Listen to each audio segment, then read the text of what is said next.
सकाळची सुरुवात गरम पाणी पिऊन केली, त्यानंतर चाय घेतला. बेडशीट खूप खराब झाली होती, ती पलटवून घेतली, नवीन बेडशीट टाकली.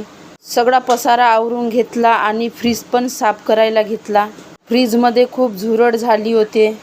म्हटलं लहान मुलीसाठी पैंजण करावे. मोदीजींनी तसे तर सोनं घ्यायला मना केला आहे, परंतु पैंजण तर करायचेच होते. हे बघा, जुन्या चाळापासून मी पैंजण घेणार आहे. तसे तर चांदीचे भाव गगनाला गेले आहे.